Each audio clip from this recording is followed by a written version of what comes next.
Okay, so here is the second quick video. I'll try to make it short to the point here. We're going to do a similar thing. We've got a similar table. The only difference, though, is that we are going to assume that triangle ABC is equilateral. And from what we learned about equilateral triangles, we know that all three sides are congruent. So this whole length AB is congruent to line there, AC and CB. Okay. We also know that every angle in triangle ACB is 60 degrees. And that information is useful. So now if I draw a segment from C, and I actually want to bisect that angle and draw a line that's perpendicular to AB, fun fact, from C to D, that actually is what we call a perpendicular bisector, which means that it is forming a right angle with AB, and also cutting AB into two congruent parts, and cutting that angle at C into two congruent angles. Now it's going to cut it exactly in half, which means half of 60 is 30. So both sides are 30 degrees. Okay. So long story short, we've got this wonderful equilateral triangle split into two smaller triangles, specifically two right triangles. And if we focus on triangle CDB, so CDB,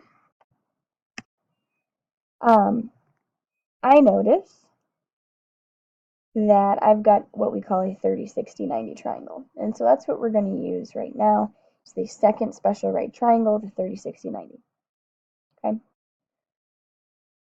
So this time I'm giving you the length of the hypotenuse. And I'm going up by 2's, and that's just to make our exploration here in this discovery a little bit easier. So if CB was 2, okay, let's start maybe with the easiest one.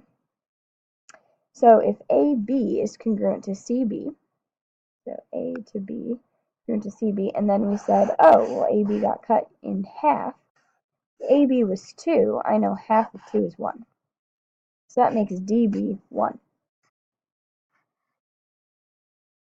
Okay, and just like before, I remember that, oh, this is a right triangle. And yesterday we talked about how right triangles we can use a Pythagorean theorem. So if I know 2 of the sides, I actually know the hypotenuse, and I know one of the legs, I can solve for the other leg. Again, just like before, this whole column we want to simplify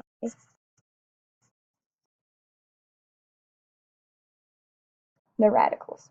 Okay, so you're not finding the decimal just as we go through these special right triangles, because we want to know what the pattern is.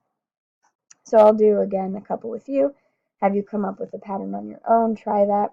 When you're done attempting that, I would go through and take notes on the rest of this table to correct it, maybe see if you understand the pattern. From there, I want you to try the two problems at the bottom of the page. Okay, so if I go through this, 1 squared, since 1 is the leg, DB is a leg, and then I don't know the long leg, so you can call that whatever you want. Maybe we'll call it, we'll call it B. Equals 1 squared plus B squared equals 2 squared. So that's 1 plus B squared equals 4. So I subtract 1 from both sides, get B squared equals 3. Undo the square by square rooting, and I get B equals square root of 3.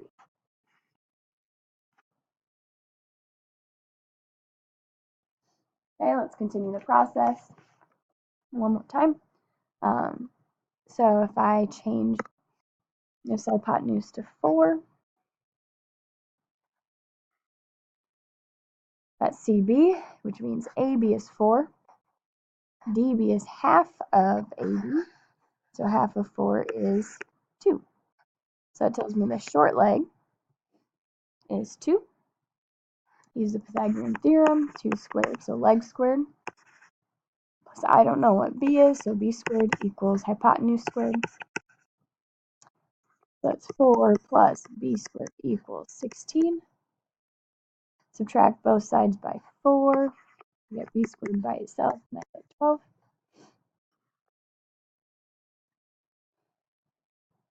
To undo that square, I square root it, so I take the square root of 12.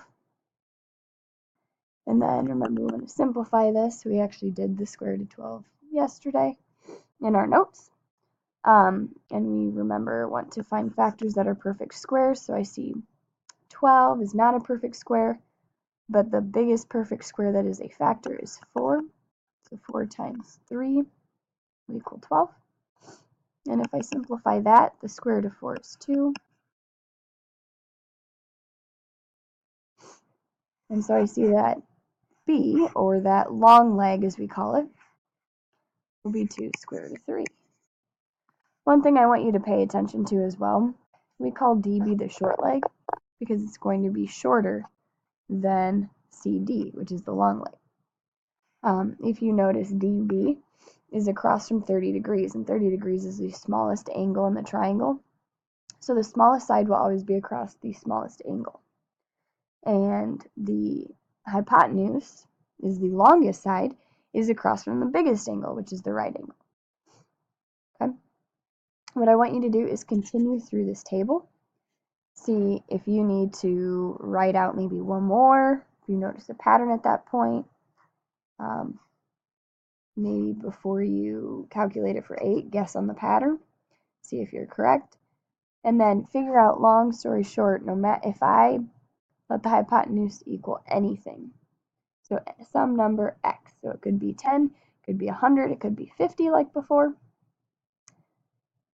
how would that affect using x, or in words, the short leg and the length of the long leg? That's what I want you to find out. Okay. So now that you've watched this, I want you to finish this page, check your work on this one and on page 4. Then I want you to go to page 6 and work through those problems together. If you get done with that, as I have as I told the sub, you have the Pythagorean theorem worksheet, those story problems that you can be working on when you're done.